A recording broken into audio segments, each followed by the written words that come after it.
নিম্নোক্ত কোনটি কালিদাস দ্বারা রচিত রত্নাবলী? 11 দাগের প্রশ্ন দেখো।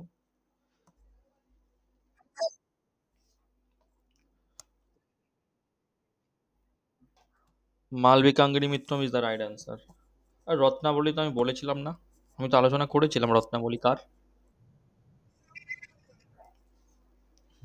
আলোচনা তো করেছি আগের ক্লাসে রত্নাবলী। রাজকুমারী রত্নাবলী প্রেম কাহিনী নিয়ে রচিত সংস্কৃত নাটক রত্নাবলী কে লিখেছিলেন? হর্ষবর্ধন লিখেছিলেন।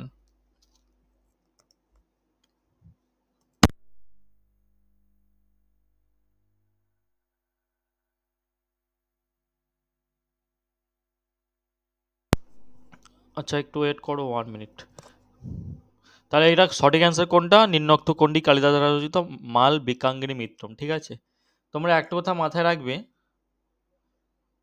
কালিদাসের মাল বিকাঙ্গিনী মিত্রম নাটকে অগ্নিমিত্রকে নায়ক হিসেবে বর্ণনা করা হয়েছে। কাকে নায়ক হিসেবে বর্ণনা করা হয়েছে এখানে? অগ্নিমিত্রকে, ঠিক আছে। অগ্নিমিত্রকে এখানে নায়ক হিসাবে বর্ণনা করা হয়েছে। ঠিক আছে, দাঁড়াও আর একটু ডিটেলস আলোচনা করছি। 1 মিনিট একটু ওয়েট করো।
আচ্ছা, আজ শুনতে আছো সকলে? চলো তাহলে এই প্রশ্নের সঠিক অ্যান্সার আমরা পেয়েছি। কোনটি কালিদাস দ্বারা রচিত? মাল বিকাঙ্গি মিত্রম, ঠিক আছে, মাল বিকাঙ্গি মিত্রম। চলো।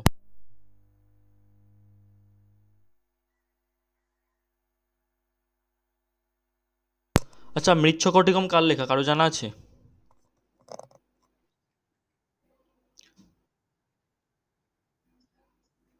মৃচ্ছকটিক কার লেখা? কার লেখা? শূদ্রকের লেখা। কার?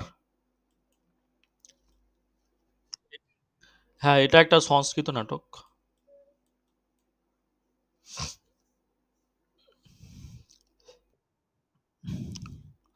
এই মৃচ্ছকটিক এখানে প্রকরণ শ্রেণীর রূপক বা দৃশ্যকাব্য রয়েছে, ঠিক আছে। এটা হচ্ছে একটা প্রকরণ শ্রেণীর রূপক বা দৃশ্যকাব্য। আচ্ছা, চারু দত্ত দরিদ্রে চারু দত্ত, এই নাটকটি কার লেখা কারো জানা আছে? দারিদ্রে চারু দত্ত, এটা হচ্ছে শূদ্রকের লেখা, ঠিক আছে। দারিদ্রে চারু দত্ত।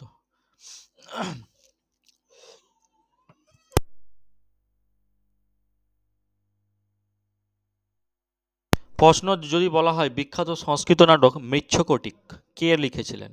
শূদ্রক হবে, তাই তো। আচ্ছা, শূদ্রকের আরো কয়েকটা নাটক আছে, নোট করে নাও। মৃচ্ছকটিকম, বীণা বাসব দত্তা, পদ্মপ্রভৃতক, ঠিক আছে, এগুলো। আর ভাসের লেখা হচ্ছে দূতাবাক্য, বালচরিত। আর ভবভূতির লেখা হচ্ছে কল্পী, পয়স্যই। আর বিশাখ দত্তর লেখা হচ্ছে মুদ্রারাক্ষস। দেবী চন্দ্রগুপ্ত, আমি যে অপশান দেখতে পাচ্ছ অপশান ডিতে। তাহলে এখানে যতগুলো আছে সবগুলোর নাম জেনে নিছো, তাই তো। রত্নাবলী কে লিখেছিল?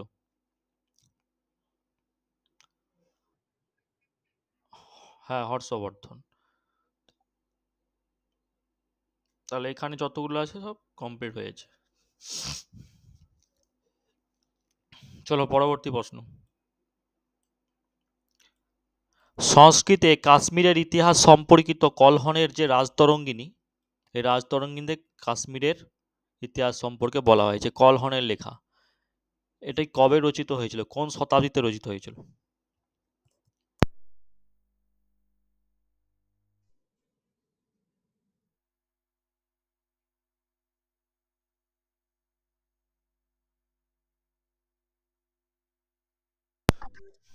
চতুর্থ শতাব্দী। সকলে উত্তর দেওয়ার চেষ্টা করো, সকলে উত্তর দাও একটু।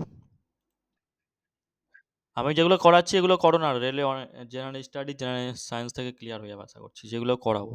এবার তোমরা দেখো, স্টার যেগুলো বলছি প্রশ্নের সাথে সাথে ওগুলো নোট করে রাখবে, ওগুলো পড়বে। তাছাড়া ওগুলো থেকেও কিন্তু আসবে, ঠিক আছে? যেগুলো বলছি ওগুলো নোট করবে। ওগুলো তো আর পাবে না পিডিএফ আকারে, এই প্রশ্নগুলো হয়তো দিয়ে দেবো, ঠিক আছে? ওগুলোর খাতায় একটু নোট করে রাখবে।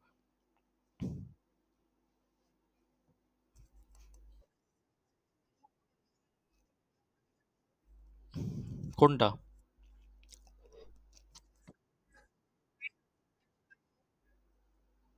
কোনটা বলো তো? পিডিএফ এর নামটা কি?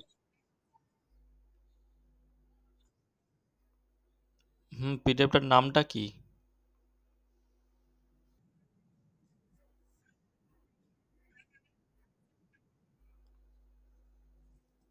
কবে পাঠিয়েছিলাম আমি তো দেখিনি।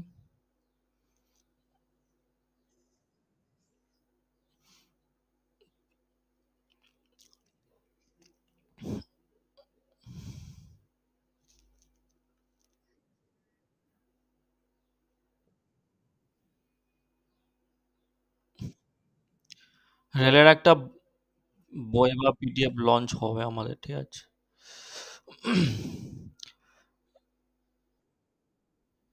এসএসসি এক্সামগুলো ক্লিয়ার হয়ে যাবে।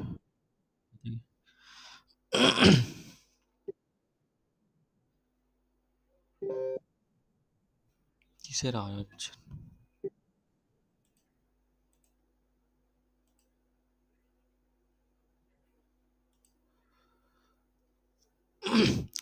চলো, কলহনের রচিত রাজতরঙ্গিনী আসলে একটা কি বলতো?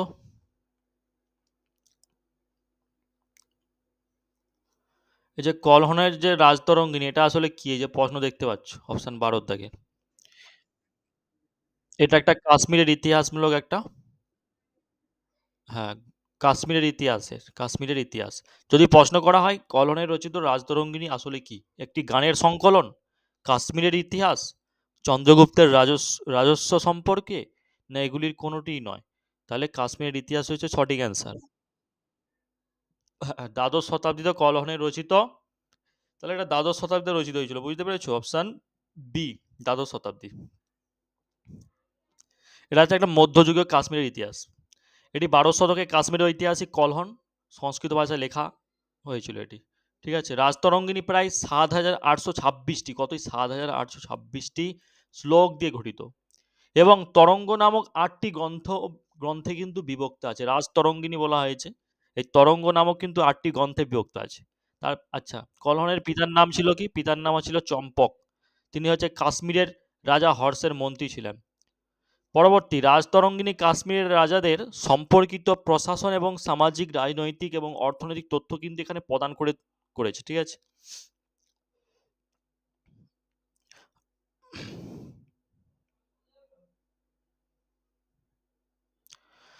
আরো যদি প্রশ্ন করা হয়, যেমন নিচের কোন বইটি কাশ্মীরের রাজাদের ইতিহাস সম্পর্কিত? দেখো, ভিন্ন ভিন্ন প্রশ্ন আসবে ঘুরিয়ে ফিরে, কিন্তু টপিক একই। তাই এই ধরনের কিন্তু কি ধরনের প্রশ্ন আসবে এগুলো কিন্তু আমি আলোচনা করছি। নিচের কোন বইটি কাশ্মীরের রাজাদের ইতিহাস সম্পর্কিত? রাজতরঙ্গিনী, ঠিক আছে, রাজতরঙ্গিনী। এটি প্রায় 1148 সালে কলহন দ্বারা সংস্কৃত ভাষায় রচিত, ঠিক আছে? আচ্ছা, যদি বলা হয় কিতাবুল রেহলা এর লেখককে, কিতাবুল রেহলার লেখক হচ্ছে ইবন বতুতাকে। এটা সম্পর্কিত কিসের সঙ্গে আছে? না, সমকালীন রাজনৈতিক ও সামাজিক সাংস্কৃতিক ইতিহাস। যখন ইবন বতুতার সমকালে, সেই সময়ের রাজনৈতিক আর সামাজিক যে সংস্কৃতি সেটা তুলে ধরেছে এই কিতাবুল রেহলাতে ইবন বতুতা। কিতাবুল হিন্দ কার লেখা? কিতাবুল হিন্দ কার লেখা? জানা আছে কারোর? আল বেরুনির লেখা। এখানে ভারতীয় উপমহাদেশ সম্পর্কে তথ্য কিন্তু তুলে ধরেছে আল বেরুনি। পদ্মাবত। পদ্মাবত লিখেছেন মালিক মুহাম্মদ জাইসি। ঠিক আছে, এখানে মহাকাব্যের সঙ্গে কিন্তু এটা সম্পর্কিত, পদ্মাবত মহাকাব্যের সঙ্গে।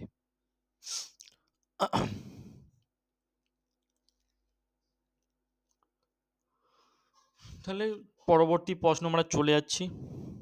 দেখো ১৩ দাগের প্রশ্নটা লক্ষ্য করো। ভারতীয় মহাকাব্য মহাভারতের বেদব্যাস দ্বারা লিখিত ১৮টি অধ্যায়ের মধ্যে ষষ্ঠ অধ্যায় কোনটি, যেটির মধ্যে ভগবদ গীতা অন্তর্ভুক্ত রয়েছে?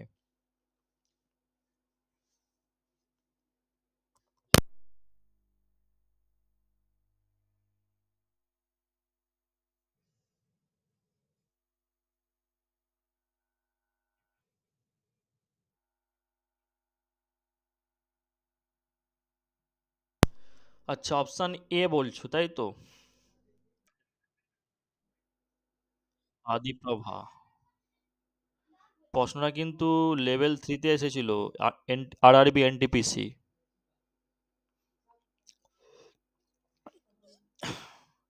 আচ্ছা, আরআরবি এনটিপিসি লেভেল 3-তে যেখানে সিবিটি 2 বলা হয়েছে যে ভারতীয় মহাকাব্য মহাভারতের ব্যাস দ্বারা লিখিত ১৮টি পর্বের মধ্যে ষষ্ঠ পর্ব কোনটি, যার মধ্যে বহু পঠিত ভগবদ গীতা আছে? ঠিক আছে, তাহলে এখানে সঠিক অ্যান্সার কোনটা বলেছো? অপশান এ কেউ বলেনি তাই তো? অপশান এ বলেছো? ভীষ্মপ্রভা সঠিক অ্যান্সার। দেখো, মহাভারতের ষষ্ঠ অধ্যায়ের নাম কি বলতো? ভীষ্মপ্রভা। মহাভারতের ষষ্ঠ অধ্যায়ের নাম ভীষ্মপ্রভা। এই ভীষ্মপ্রভাতে ভগবদ গীতা অন্তর্ভুক্ত রয়েছে, যেটিতে কটা? যেটিতে প্রায় 4টি, কটি? 4টি ভাগ এবং 122টি অধ্যায় রয়েছে। 4টি ভাগ, 122টি অধ্যায় রয়েছে। ক্লিয়ার? ভীষ্ম পর্বটা কি একটু নোট করে নাও। ভারতের প্রাচীন পবিত্র মহাকাব্য মহাভারত নিঃসন্দেহে ভারতীয় সাহিত্যের সবচেয়ে সুপরিচিত রচনা এটা। ঠিক আছে? হ্যাঁ, তুমি যেটা পাঠিয়েছো এই বইটা অনেকদিন আগে ছিল আমার কাছে।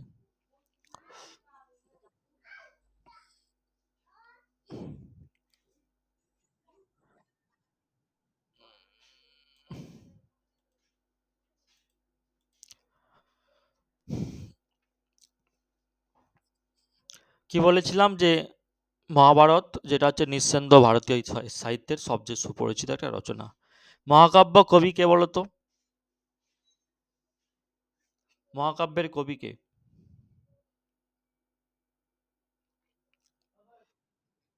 ব্যাস। হ্যাঁ, 18টি পর্ব এবং কতগুলো পংক্তি আছে? কতগুলো পংক্তি আছে বলতো? 18টি। 18টি পর্ব আছে, পংক্তি কত আছে? No no, 2,20,000। 2,20,000 পংক্তি আছে। মহাভারতের 18টি পর্বের মধ্যে ষষ্ঠ হচ্ছে ভীষ্ম পর্ব। এটি মহাভারতের একমাত্র পর্ব যেখানে কর্ণের পরিবর্তে ভীষ্ম এবং কৃষ্ণ প্রধান নায়ক হিসেবে প্রকাশ পাচ্ছে। আমরা ঐতিহ্যগতভাবে যদি লক্ষ্য করি, এই মহাকাব্য প্রায় 122টি অধ্যায় রয়েছে। কটি? কটি অধ্যায়? 122টি অধ্যায়। আর 4টি অংশ রয়েছে। 4টি অংশ এখানে রয়েছে। ঠিক আছে? ভগবদ গীতা, গীতা ভগবানের বাণী বা স্বর্গীয় বাণী নামে পরিচিত। মহাভারতের একটা সুপরিচিত অধ্যায়। মহাভারতের যুদ্ধগুলি হচ্ছে কি ভগবদ গীতা নামে পরিচিত। ধর্মীয় সাহিত্য একটা পটভূমি এখানে তুলে ধরা হয়েছে। ভগবানের বাণী নামেও পরিচিত এটি ভগবদ গীতা। এটি হচ্ছে একটা দীর্ঘ কবিতা রয়েছে যেখানে 701টা সংস্কৃত শ্লোক দ্বারা গঠিত। 701টা সংস্কৃত শ্লোক।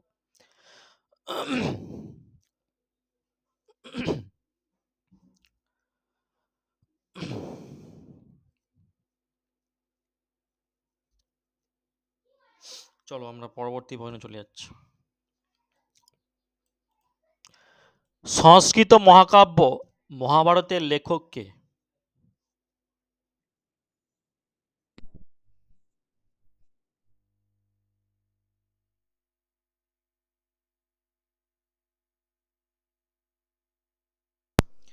সংস্কৃত মহাকাব্য মহাভারতের লেখক হচ্ছে অপশান এ মহর্ষি Vedavyasa. Option A is the right answer. Sanskrit মহাকাব্য মহাভারতের কৃষ্ণ দ্বৈপায়ন কি? কৃষ্ণ দ্বৈপায়ন, যাকে বলা হয় মহর্ষি বেদব্যাস, কৃষ্ণ দ্বৈপায়নের নাম তার, তার দ্বারা কিন্তু রচিত। এটিকে এটিতে প্রায় 1,00,000 শ্লোক, বলেছিলাম যে 1,00,000 শ্লোকের 1,00,000 বেশি আছে, 1,22,000 বলেছিলাম, বা 2,00,000 স্বতন্ত্র পংক্তি এখানে রয়েছে, তবে 1,22,000 এটা হিসাব অনুযায়ী বলা হয়েছে।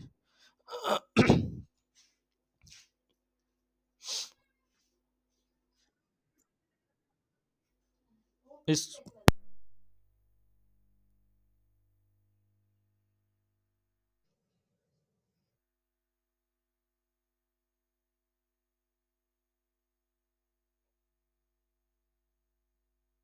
স্ক্রিন কি সকলে দেখতে পাচ্ছ না তোমার প্রবলেম হচ্ছে নেটের?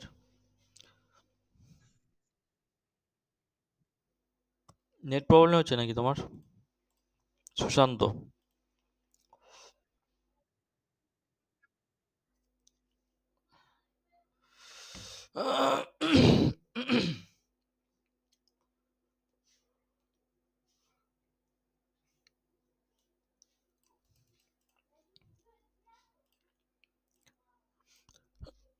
কোন ঐতিহাসিক গ্রন্থটি পঞ্চবেদ নামে পরিচিত?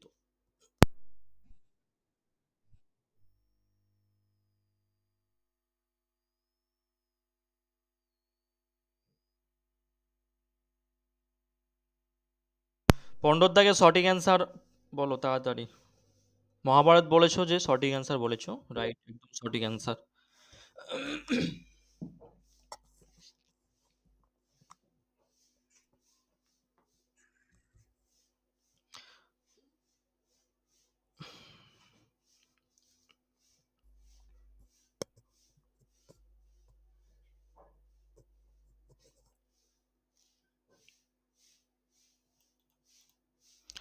মৃচ্ছকটিকমের রচয়িতা কে? বলেছিলাম তো, শূদ্রক, হ্যাঁ। এটা হচ্ছে একটা সংস্কৃত গ্রন্থ, যা থেকে আমরা গুপ্ত যুগের সাংস্কৃতিক দিক সম্পর্কে জানতে পেরেছি। চাণক্যের অর্থশাস্ত্র।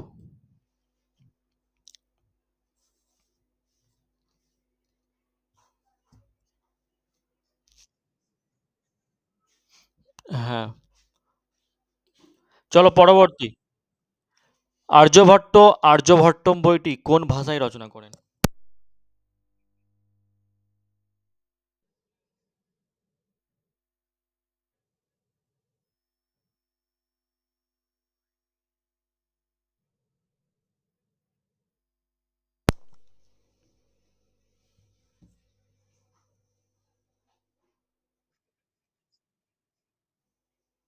Option B. আচ্ছা, অপশন বি বলছো সকলে।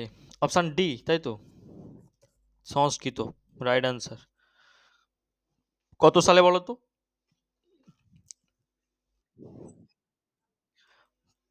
499, অর্থাৎ 499, 499 খ্রিস্টাব্দে। আর্যভট্ট নামে একটা জ্যোতির্বিদ্যা শাস্ত্রের বই লিখেছিলেন তিনি। এটা হচ্ছে জ্যোতির্বিদ্যা, জ্যোতির্বিদ্যা শাস্ত্রের। তিনি সূর্যের সাপেক্ষে পৃথিবী নিজের অক্ষের চারদিকে ঘোরে, সেই সম্পর্কে ধারণা কিন্তু এই বই প্রদান করেছে। আর্যভট্ট, আর্যভট্টিয়াও হবে এটা, আর্যভট্ট আর্যভট্টিয়া, সংস্কৃত ভাষায় লেখা।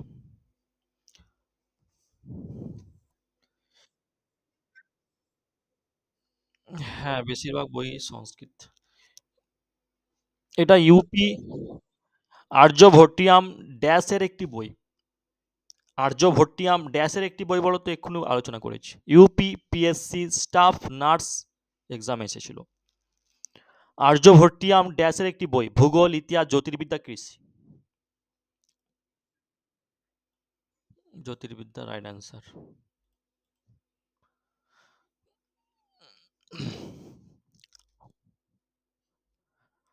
জ্যোতির্বিজ্ঞানের দার্শনিক রজার বিলার্ড একটা বইয়ের পাঠ্যের অনুমানমূলক, ঠিক আছে, পরামিতিগুলির উপর ভিত্তি করে 510টি সি অনুমানিক 510 খ্রিস্টাব্দে আনুমানিক ধরা হয়েছে। এই বইয়ের স্বাস্থ্য অনুমান করেছিলেন।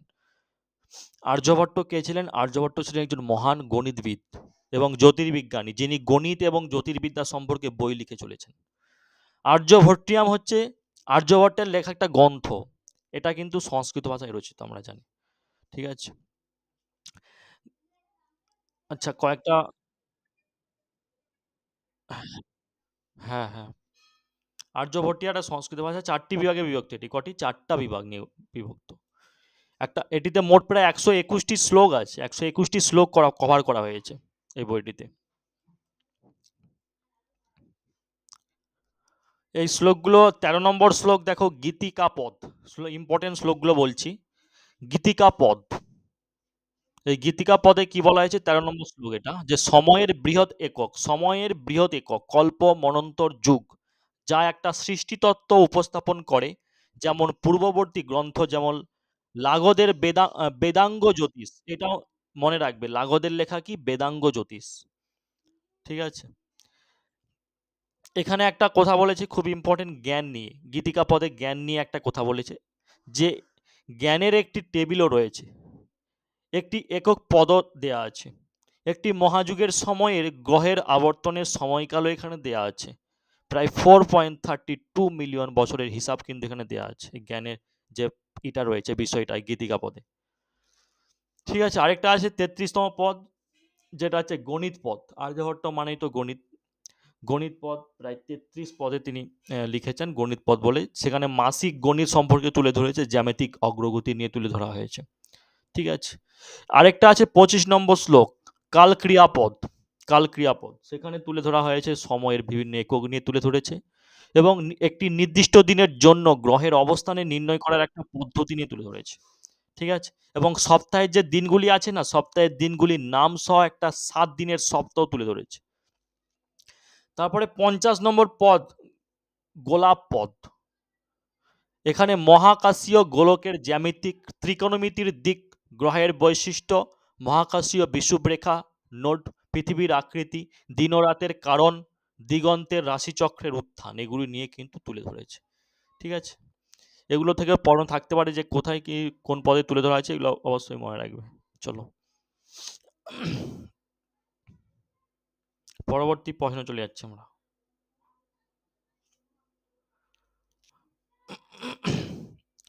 প্রাচীন সংস্কৃত ব্যাকরণ গ্রন্থ অষ্টাধ্যায়ীর লেখক কে?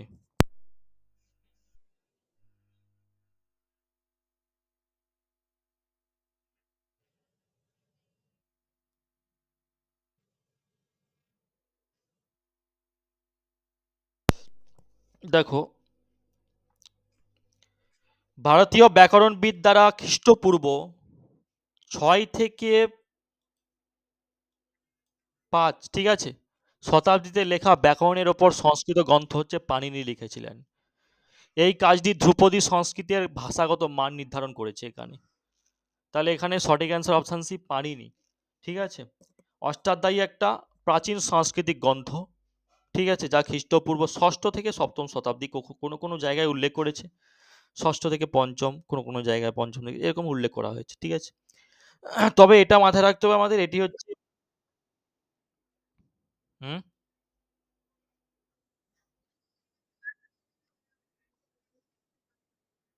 ঠিক আছে, ঠিক আছে। তাহলে এটা প্রাচীন সাংস্কৃতিক গ্রন্থ, যা খ্রিস্টপূর্ব ৬ষ্ঠ থেকে ৭ম শতাব্দীর মধ্যে রচিত। এই গ্রন্থটিতে প্রায় ৪,০০০টি সূত্র রয়েছে। কতগুলি? প্রায় ৪,০০০টি সূত্র এখানে রয়েছে। ঠিক আছে? ধ্বনিতত্ত্ব যে ব্যাপার, ধ্বনিতত্ত্ব ব্যাকরণে, ধ্বনিতত্ত্ব এবং ব্যাকরণ বিজ্ঞান বৈদিক ধর্মের সময় বিকশিত হয়েছে এখানে। এটা আরআরসি গ্রুপ ডি এক্সামে এসেছিল, সেখানে প্রশ্ন করা হয়েছে প্রাচীন সংস্কৃত ব্যাকরণ গ্রন্থ অষ্টাধ্যায়ী রচয়িতাকে। ঠিক আছে? পানিনি। আচ্ছা, এখানে যে অপশন এতে দেখতে পাচ্ছ সুশ্রুত, এটা কে বলো তো? ইনি হচ্ছে একজন প্রাচীন ভারতীয় শৈল চিকিৎসক, যিনি তার অগ্রণী অপারেশন এবং কৌশলগুলির জন্য পরিচিত ছিলেন। ঠিক আছে? চরক। চরক কে ছিল বলো তো? চরক। চরক ছিলেন আয়ুর্বেদের অন্যতম প্রধান অবদানকারী চিকিৎসক। প্রাচীন ভারতের উন্নত চিকিৎসা ব্যবস্থা তারই মাধ্যম দিয়ে কিন্তু এসেছে।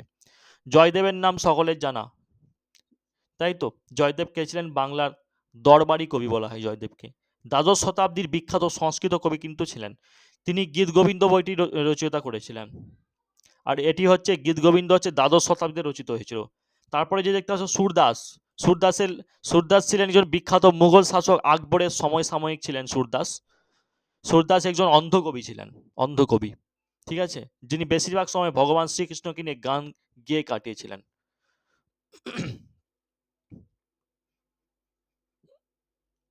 এসএসসি ম্যাট্রিক লেভেল এক্সাম এসেছিল। এসএসসি ম্যাট্রিক লেভেল এক্সামে যে ড্যাশ অষ্টাধ্যায়ী নামে প্রথম সংস্কৃত ব্যাকরণ গ্রন্থ রচনা করেছিলেন। বাল্মীকি, পাণিনি, তুলসীদাস, কবির। পাণিনি, ঠিক আছে? প্রশ্ন ঘুরে ফিরে আসতে পারে। আচ্ছা, বাল্মীকি কে ছিলেন? আশ্রয়দাতা কবি বাল্মীকি সংস্কৃত সাহিত্যের বিখ্যাত একজন কবি। ঠিক আছে? তুলসীদাস হচ্ছে গোস্বামী তুলসীদাস নামে পরিচিত যিনি। ঠিক আছে? আচ্ছা, হনুমান চালিসা এবং মহাকাব্য রামচরিতা মানস আওয়াদি উপভাষায় রামের জীবনের উপর ভিত্তি করে সংস্কৃত রামায়ণের একটা অনুবাদ, যা তার নাম বহন করে চলছে এখনো পর্যন্ত। কবির কে ছিলেন? কবির হচ্ছে হিন্দু ধর্মের ভক্তি আন্দোলনের ১৫তম শতকে বসবাসকারী একজন ভারতীয় রহস্যবাদী কবি ও সাধক কবিরের দাসের লেখার দ্বারা প্রভাবিত হয়েছিল। কে? সাধক। সাধক হচ্ছে কবির দাসের লেখা দ্বারা কিন্তু প্রভাবিত হয়েছিল। তার কবিতা গুরুগ্রন্থ সাহিব, সাধু গরিব দাসের সদ্গুরু গ্রন্থ, ঠিক আছে? এগুলো।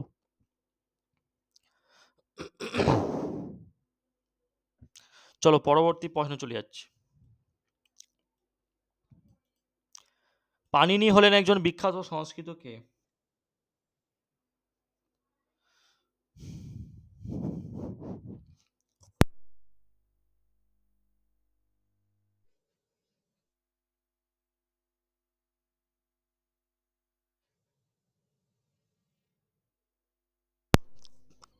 ব্যাকরণবিদ। কোনটা সঠিক বলো? পাণিনি। পাণিনি হচ্ছে অপশন সি, ব্যাকরণবিদ।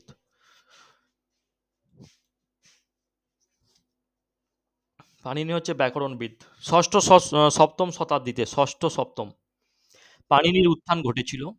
তিনি ছিলেন একজন পণ্ডিত যিনি যুক্তিবিদ, ব্যাকরণবিদ এবং ভাষা তত্ত্ববিদ। তার রচিত সংস্কৃত গ্রন্থ অষ্টাধ্যায়ী সংস্কৃত ব্যাকরণের একটা সম্পদ।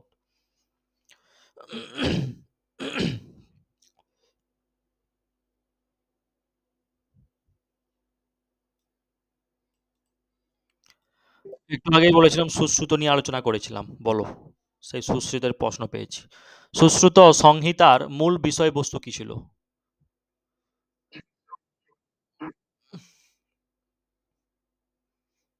চিকিৎসক অস্ত্রোপচার, রাইট অ্যান্সার। সুশ্রুতকে ভারতীয় অস্ত্রোপচারের জনক বলা হয়। কি বলা হয়? অস্ত্রোপচারের জনক বলা হয় সুশ্রুতকে। তিনি হচ্ছে গুপ্ত যুগের একজন কে ছিলেন? অন্যতম শ্রেষ্ঠ চিকিৎসক ছিলেন।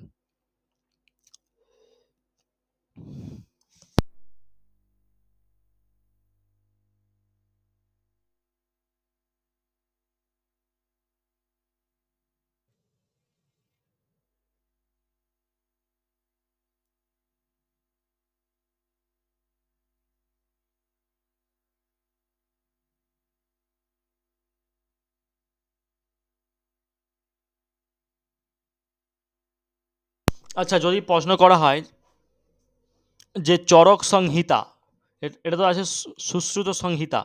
যদি প্রশ্ন করা হয় চরক সংহিতা, ঠিক আছে? চরক সংহিতা, এই চরক সংহিতা হলো ড্যাশ এর সাথে সম্পর্কিত একটা সংস্কৃত পাঠ। প্রশাসন, নাচ, আয়ুর্বেদ না জ্যোতির্বিদ্যা? বলেছিলাম Charaka. Ayurveda, Ayurveda is the right answer.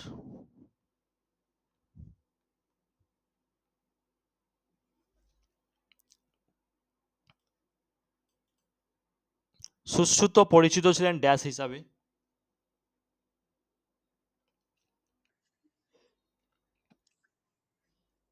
ভারতীয় অস্ত্রোপচারের জন্য। যেগুলো আলোচনা করছি দেখো প্রশ্ন লেভেলে চলে আসতেছে। চলো পরবর্তী। মহাভারতের প্রকৃত নাম কি?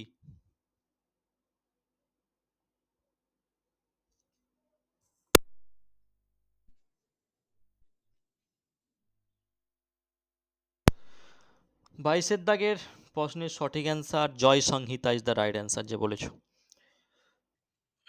মহর্ষি বেদব্যাস মহাভারত রচনা করেন, যার আসল নাম হচ্ছে জয় সংহিতা, বা জয়াও হবে, জয়া। যে অপশানে জয়া থাকে জয়া দিয়ে দিবে।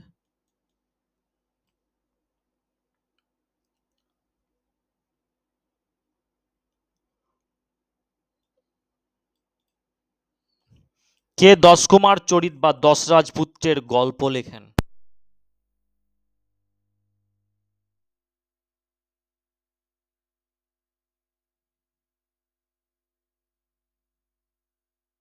কারোর জানা আছে?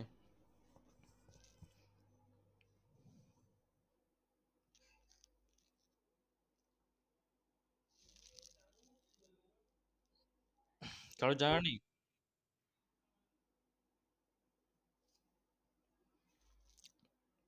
সঠিক অ্যান্সার 23-এর দাগের হচ্ছে অপশান বি, দণ্ডিন। দশ কুমার চরিত একটি সংস্কৃত গদ্য। এতে 10 কুমারের কাহিনী বর্ণিত করা হয়েছে। ঠিক আছে, 23-এর দাগের দণ্ডিন লিখেছিলেন।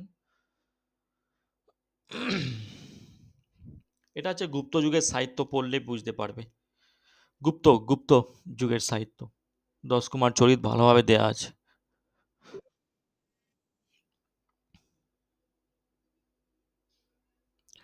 আচ্ছা, এই গ্রন্থটি প্রথম কবে প্রকাশিত হয়েছিল বলো তো? এটা হচ্ছে 1846 সালে প্রথম প্রকাশিত এই গল্পটি। পরবর্তী প্রশ্ন চলে যাচ্ছি। গীতগোবিন্দ কে রচনা করেন?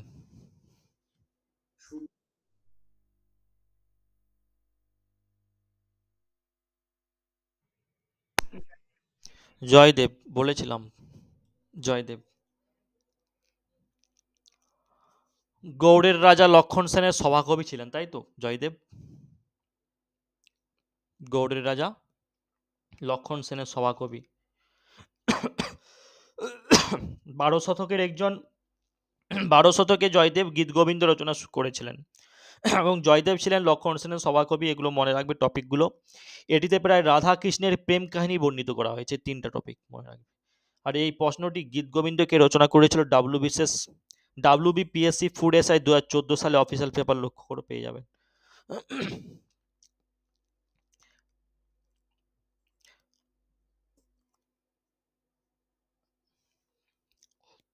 আচ্ছা, বানভট্টর নাম শুনেছো?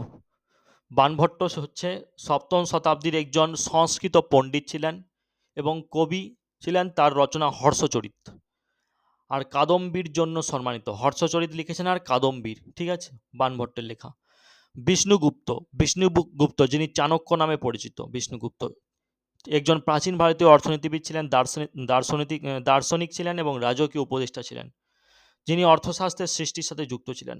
ভাস ভাস আগেই বলেছি, তিনি হচ্ছেন একজন প্রাচীন ভারতীয় নাট্যকার ছিলেন, যিনি উল্লেখযোগ্য সংস্কৃত নাটকের জন্য পরিচিত, যেমন হচ্ছে বাসব দত্তম, প্রতিজ্ঞান প্রতিজ্ঞায়ন সরি প্রতিজ্ঞান উগন্ধারায়ণ, ঠিক আছে, উগন্ধারায়ণ, এবং গীতগোবিন্দ যেটা আছে জয়দেবের লেখা, ঠিক আছে।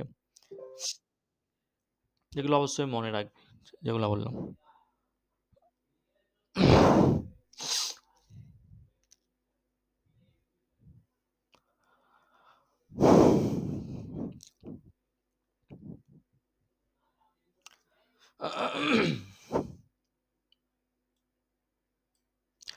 কালিদাস রচিত অভিজ্ঞান শকুন্তলম, এই নাট্য শকুন্তলার যে পুত্রের নাম এখানে কি ছিল? এই নাটকে শকুন্তলার পুত্রের নাম কি ছিল?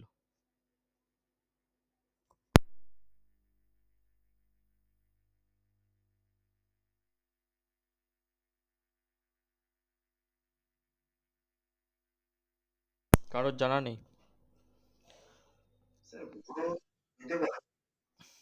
হুম, ভরত রাইট আনসার।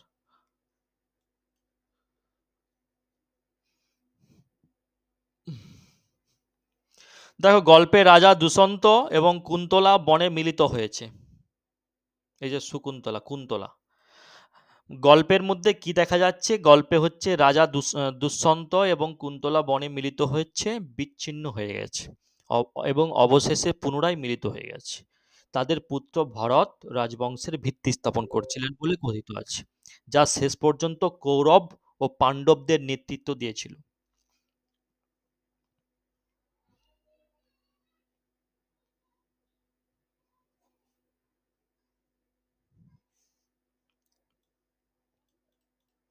ইন্ডিকা গ্রন্থের রচয়িতা কে?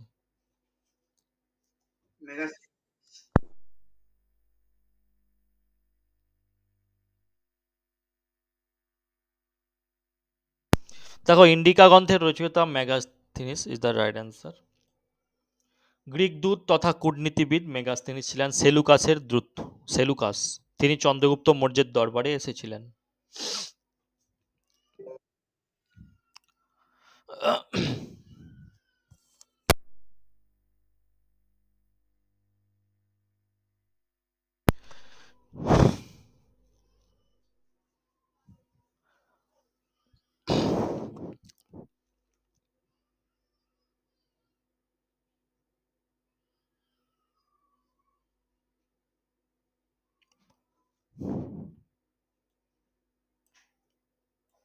চলো পরবর্তী প্রশ্ন। তামিল কবি কাম্বন নিচের কোন গ্রন্থটি তামিলে অনুবাদ করেন?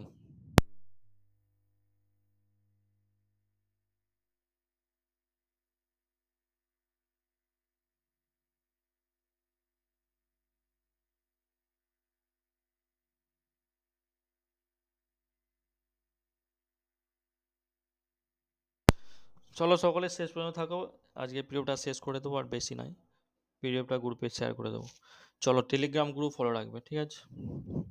কারণ হোয়াটসঅ্যাপে কেন দেই না বলো তো, হোয়াটসঅ্যাপে না যেগুলো দেওয়া হচ্ছে আবার পুনরায় ব্যাকে দিতে অনেক অসুবিধা হয়, ঠিক আছে? কখনো চার্ট ডিলেট হয়ে যায়, জানো তো হোয়াটসঅ্যাপের কীর্তিকলাপ সকলে। সেই চার্টগুলো আর ফিরে পায় না।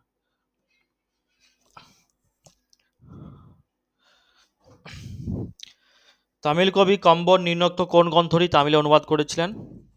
তাহলে এখানে সঠিক অ্যান্সার হচ্ছে অপশান সি, ঋগ্বেদ। ঠিক আছে, তামিল কবি কম্বন রামায়ণের তামিল অনুবাদ করেন, যেটি কাম্বা রামায়ণ নামে পরিচিত। কি নামে পরিচিত? কাম্বা রামায়ণ। কাম্বা রামায়ণ, ঠিক আছে, কাম্বা রামায়ণ। চলো এই রিলেটেড একটা প্রশ্ন। কাম্বান কাম্বান বা কম্বান নিম্নলিখিত কোন ভাষায় রামায়ণ রচনা করেছিলেন বলো তো? তেলেগু, মালায়ালাম, কন্নড় না তামিল? তামিল, হ্যাঁ। ভয় করার কিছু নেই, সেম প্রশ্ন তো আমি আলোচনাই করেছি, সেই জন্যই প্রশ্নটা করছি আমি। তামিল ভাষায় রামায়ণ বা রামাবতারম নামে পরিচিত। দ্বাদশ শতাব্দীতে তামিল কবি কাম্বান রচনা করেছিলেন এটি, ঠিক আছে? কাম্বান।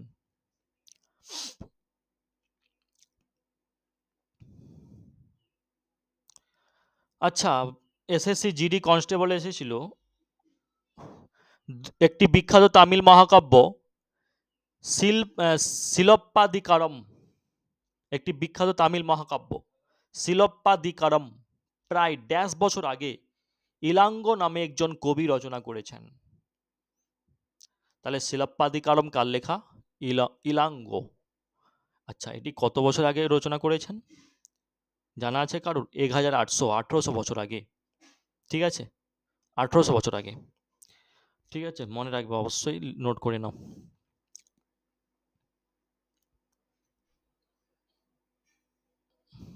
চলো পরবর্তী প্রশ্ন।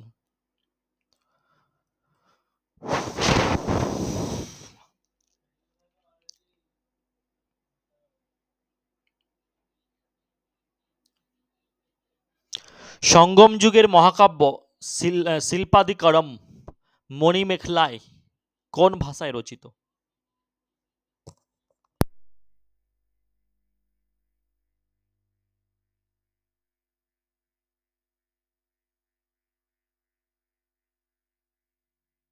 কারোর জানা আছে? সঠিক অ্যান্সার অপশন ডি, তামিল ভাষা। এগুলো তো আলোচনা করছি, সব তামিল এগুলো হবে, ঠিক আছে? এটা হচ্ছে এই সঙ্গম যুগের দুটি মহাকাব্য, এগুলো যা হচ্ছে তামিল ভাষায় লেখা।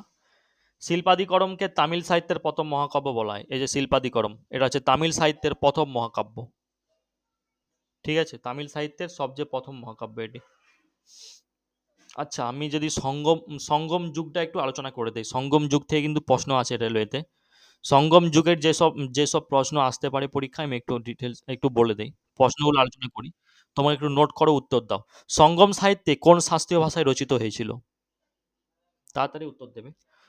সঙ্গম সাহিত্য কোন শাস্ত্রীয় ভাষায় রচিত হয়েছিল? কারোর জানা আছে? সঙ্গম সাহিত্য হচ্ছে তামিল, সব তামিল হবে। সঙ্গম, হ্যাঁ, সাহিত্য তামিল, ঠিক আছে। সঙ্গম হচ্ছে একটা পরবর্তী শিক্ষাবিদদের দ্বারা তৈরি একটা শব্দ।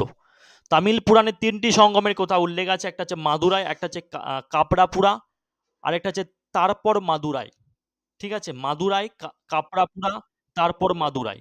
ঠিক আছে, পরবর্তী প্রশ্ন। প্রাচীন ভারতের তামিল অঞ্চলে সাধারণ হাল চাষীদের কি বলা হতো? উজাভার, আদিমাই, কাদাইসিয়ার না ভেল্লালার? প্রাচীন ভারতের তামিল অঞ্চলে সাধারণ হাল চাষীদের বলা হতো উজাভার। হস্য বর্গজয়কার ভয়কার, উজাভার। ঠিক আছে, উজাভার মনে রাখবে সকলে। চলো পরবর্তী প্রশ্ন। আচ্ছা, একটা এটা নোট করে নাও। পালামলি, পালামলি হচ্ছে ১০০টি কবিতার একটা সংকলন। এখানে প্রেম, যুদ্ধ এবং প্রকৃত সবিন্ন নিয়ে কাজ করা হয়েছিল পালামালি। এটা হচ্ছে ১০০টা কবিতার একটি সংকলন। পরবর্তী যেটা শৈবাগা চিন্তামণি, শৈব চিন্তামণি হচ্ছে একজন সপ্তম শতাব্দীর সাধক ছিলেন। ঠিক আছে, তিরুত্তাক দেবতার রচয়িতা ছিলেন তিনি, তিরুত্তাক দেবতার। পরবর্তী প্রশ্ন। নিচের কোনটি সংস্কৃত রচনা নয়? ললিত বিস্তার, দিব্যবদন, মিলিন্দ পানহ, মহাবাস্তব। কোনটা হবে? নিচের কোনটি সংস্কৃত রচনা নয়? দেখো, সংস্কৃত রচনা নয়। দিব্যবদন এটা সংস্কৃত রচনা, কিন্তু মহাবাস্তু এটাও সংস্কৃত রচনা। ললিত বিস্তারও সংস্কৃত রচনা, কিন্তু মিলিন্দ পানহ, মহেশ্বই লয়শ্বই দন্ত ন, মিলিন্দ, ঠিক আছে, পানহ, পয়কার দন্তন্য হয়কার, পানহ, এটা হচ্ছে কিন্তু সংস্কৃত রচনা নয়। ঠিক আছে, এটা সংস্কৃত রচনা নয়। এটা তাহলে কি রচনা বলো তো?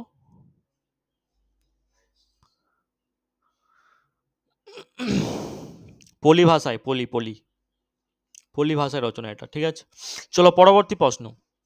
সঙ্গম যুগের বিশ্বাস ও প্রথা সম্পর্কে কোনটা সঠিক নয় আর কোনগুলো সঠিক? আমি এগুলো আলোচনা করে দিচ্ছি। দেখো, সঙ্গম যুগের যে বিশ্বাস ও প্রথা সম্পর্কে সঠিক হচ্ছে, যেগুলো হচ্ছে জরুরি, পূর্বভাস বা জ্যোতিষশাস্ত্রে অনেক বিশ্বাস ছিল তাদের। ঠিক আছে, শিশুদের মন্দ থেকে রক্ষা করার জন্য তাবিজ দেওয়া হয়েছিল, মানে খারাপ থেকে রক্ষা করার জন্য শিশুদের তাবিজ দেওয়া হয়েছিল। এলোমেলো চুলের মহিলারা একটা অশুভ লক্ষণ ছিল। এগুলো হচ্ছে তাদের বিশ্বাস প্রথা ছিল। আর বিশ্বাস প্রথা ছিল না রাহু ও কেতু সূর্য ও চন্দ্রকে খেয়ে ফেলার ফলে গ্রহণ। এটা কিন্তু তারা বিশ্বাস করতো না। ক্লিয়ার?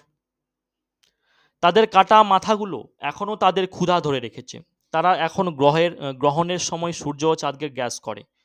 রাহু এবং কেতুর বিশ্বাস একটা জটিল এবং এর অনেকগুলো ভিন্নতা রয়েছে। ঠিক আছে, পরবর্তী প্রশ্ন। সঙ্গম যুগে টলকাপিয়াম ড্যাশ সাহিত্যের সর্বশ্রেষ্ঠ রচনা?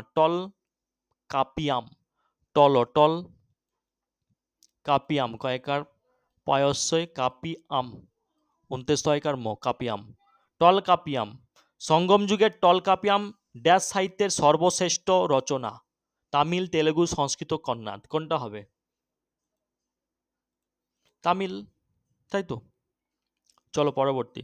সঙ্গম কবিতায় উল্লেখিত তামিল শব্দ মুভেন্ডার এর অর্থ কি? মুভেন্ডারের অর্থ হচ্ছে তিনজন প্রধান। ঠিক আছে, তিনজন প্রধান। এই তিনটি শাসক পরিবারের সেগুলো হচ্ছে চোলা, চেরা আর পাণ্ড। ঠিক আছে, চোরা কি? চোরা হচ্ছে চকার আকার ভাঞ্জি। এই চোরা বা ভাঞ্জি ছিল চোরা রাজ্যের রাজধানী। ভাঞ্জি ছিল কি? চোরা রাজ্যের রাজধানী ভাঞ্জি। আর লিপি এবং শিলালিপি মালায়ালম ভাষায় লেখা হয়েছিল এই চোরা। এবং চোল, এই রাজবংশ তাঞ্জোরের ইম্পেরিয়াল চোল নামে পরিচিত। চোল বংশের রাজবংশের প্রতিষ্ঠাতা ছিলেন বিজয়ালয়। ঠিক আছে, কে? চোল রাজবংশের প্রতিষ্ঠাতা ছিলেন বিজয়ালয়, যিনি প্রথম পল্লবদের সামন্ত ছিলেন। পাণ্ড্যরা বর্তমান দক্ষিণ তামিলনাড়ু শাসন করত, ঠিক আছে, বর্তমানে যে দক্ষিণ তামিলনাড়ু ওটা শাসন করত পাণ্ড্য রাজারা তামিল কবি এবং পণ্ডিতদের পৃষ্ঠপোষকতা ছিলেন। পরবর্তী, নিম্নলিখিত কোন শহরটিতে সঙ্গম সমাবেশ অনুষ্ঠিত হয়েছিল? দেখো, সঙ্গম সমাবেশ যদি বলি তাহলে মাদুরাইতে কিন্তু এটি হয়েছিল, মাদুরাই, ঠিক আছে। সঙ্গম রাজবংশের প্রতিষ্ঠা করেছিলেন হরিহর এবং বুক্কা রায়, যিনি বিজয়নগর সাম্রাজ্য প্রতিষ্ঠা করেছিলেন, ঠিক আছে, কে? হরিহর বা বুক্কা রায়। পরবর্তী, তামিল ভাষায় লাঙল চাষিরা ড্যাশ নামে পরিচিত?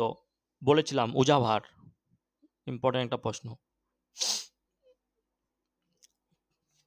পরবর্তী প্রশ্ন,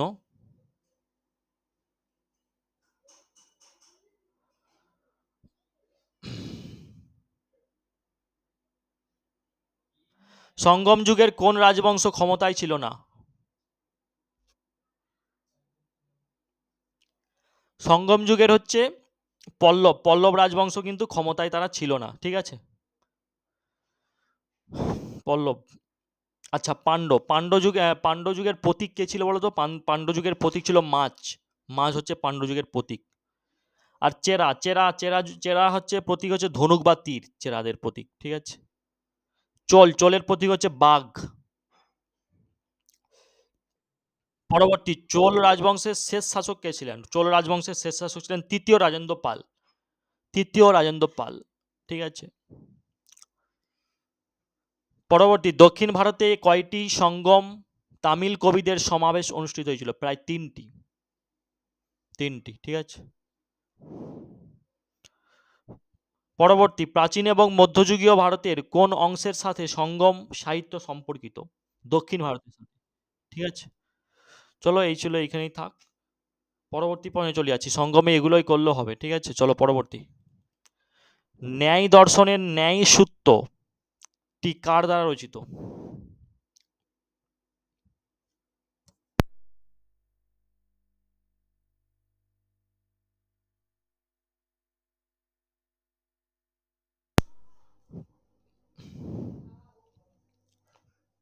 দেখো, 29-এর দাগে সঠিক অ্যান্সার হচ্ছে অপশন এ, অক্ষপদ গৌতমের দ্বারা, ঠিক আছে।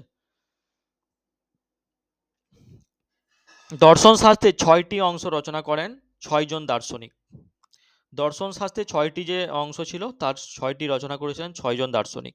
ন্যায় হচ্ছে গৌতম, বৈশাসিক হচ্ছে ঋষি কণাদ, সংখ্যা হচ্ছে কপিল, পূর্ব মীমাংসা হচ্ছে যামিনী বা জৈমিনী, যোগ হচ্ছে পতঞ্জলি, উত্তর মীমাংসা হচ্ছে বেদব্যাস, ঠিক আছে। এগুলোই মনে রাখলে হবে। কি বলছি আরেকবার বলে দেবো? হ্যালো, আজ শোনা যাচ্ছে?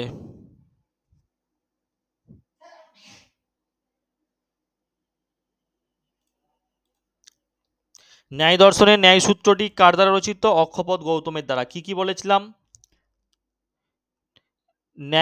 ন্যায়টা হচ্ছে গৌতম, বৈশাসিক হচ্ছে ঋষি কণাদ, সংখ্যা হচ্ছে কপিল, পূর্ব মীমাংসা হচ্ছে যামিনী বা জৈমিনী, যোগ হচ্ছে পতঞ্জলি, উত্তর মীমাংসা হচ্ছে বেদব্যাস। চলো, ন্যায় দর্শনের প্রতিষ্ঠাতা কে? তাহলে গৌতম হচ্ছে ন্যায় দর্শনের প্রতিষ্ঠাতা, ঠিক আছে, গৌতম।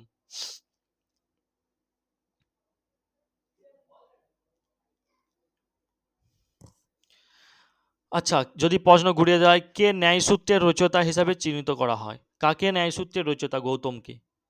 গৌতম।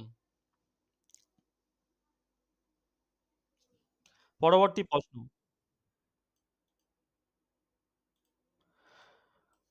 নিচে কে সংস্কৃত কাব্য মুদ্রা রাক্ষস রচনা করেন?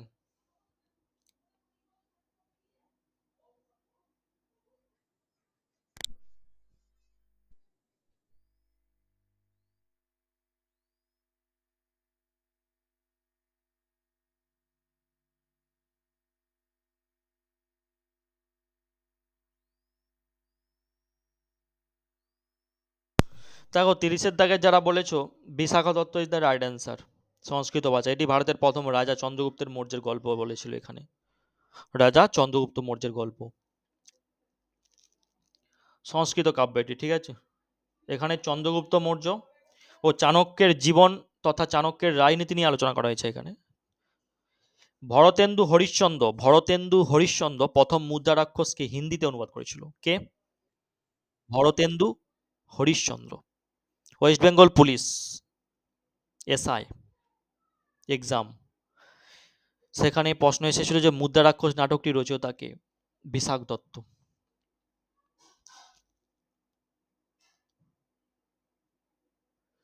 ঠিক আছে, এখানে কি, আচ্ছা, যদি প্রশ্ন করা হয় নিচের কোন সংস্কৃত নাটক চন্দ্রগুপ্ত মৌর্যের বর্ণনা পাওয়া যায়, তাড়াতাড়ি প্রশ্ন উত্তর দাও। মৃচ্ছকটিকম, মুদ্রারাক্ষস, না মালতী মাধব? দেখো প্রশ্ন ডিটেলস বলেছি আর প্রশ্ন তৈরি করা হয়ে যাবে এইভাবে। নিচের কোন সংস্কৃত নাটকে চন্দ্রগুপ্ত মৌর্যের বিবরণ পাওয়া যায়? কোনটা হবে তাইলে? মুদ্রা রাক্ষস, ঠিক আছে, মুদ্রা রাক্ষস। প্রশ্ন কিছু নয়, প্রশ্ন একই আসবে, গুলিয়ে ফেলবে, এটাই টপিক একই থাকবে, ঠিক আছে, কিছু নয়। মিসলেনিয়াস তারা এক্সাম দিয়েছে, মিসলেনিয়াস ভেবেছিল অনেক কঠিন এক্সাম, ঠিক আছে, কিছু নয়, সহজ এমন প্রশ্ন এসেছে, বেসিক থেকে প্রশ্ন করা হয়েছে। তবে এগুলো প্রশ্ন করা হলো কাট অফটা অনেকটা এসে যাবে।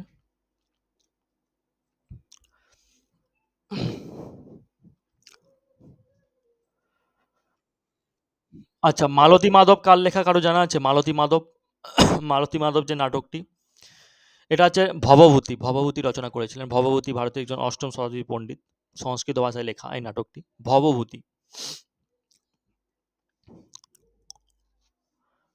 আচ্ছা, ভবভূতির একটা পূর্বের নাটক যেটা হচ্ছে মহাবীর চরিত, এটা হচ্ছে ভবভূতি। উত্তরারামচরিত, উত্তরারামচরিত এটা হচ্ছে ভবভূতি, ঠিক আছে। Mrichchhakatika, The Little Clay Cart, শূদ্রকে রচিত, শূদ্রক। ঠিক আছে, আর আলোচনা করব না, এখানে থাকবে না, শেষ করে দেবো আজকে। কতগুলো প্রশ্ন আছে এই টপিকে? 30টা হয়ে গিয়েছে অলরেডি, 47, অর্থাৎ এখনো 13টির মতো আছে। আলোচনা করব না পরবর্তী ক্লাসে 13টি শেষ করবো, বলো?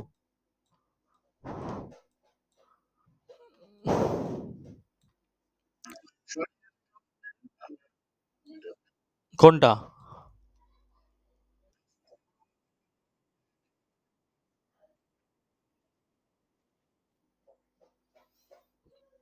অ্যান্সারগুলো বলে দেবো?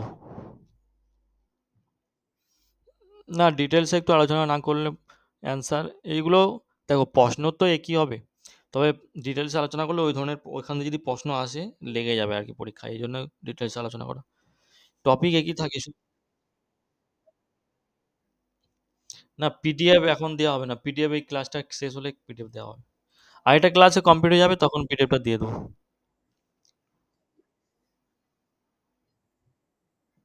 ক্লাস শেষ হলে পিডিএফ দেওয়া হবে, টপিক অনুযায়ী যেই ক্লাসটা শেষ হবে পিডিএফ সে দেওয়া হবে।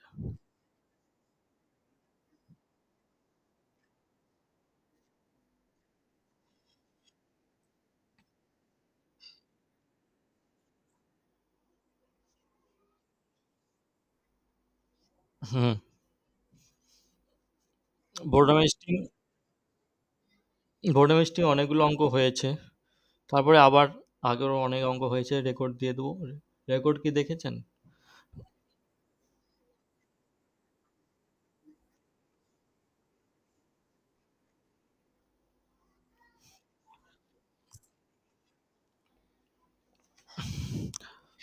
ঠিক আছে, আমি রেকর্ড দেবো, আরও ক্লাস হবে, বোর্ড মিস্টিং হবে আরও, তার সাথে সাথে অন্যগুলো একটু টাচ করে দেওয়া হচ্ছে সব মানে ফটো মিস্টিং যদি ধরা হয় শেষ করায় অনেক দেরি লাগবে, এই জন্য কিছু কিছু করানো হচ্ছে।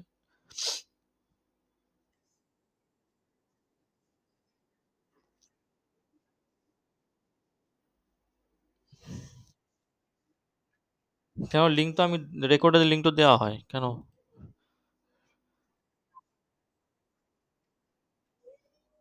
কোনটা?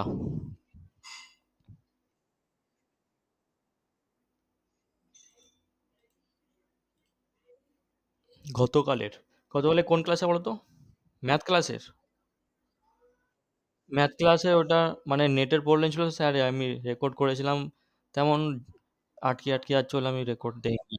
ওটা স্যার বলে, না ওটা স্যার বলেছিল যে রেকর্ড করে দেবে, আরেকবার রেকর্ড করে যখন দেবে আমি লিঙ্ক শেয়ার করে দেবো।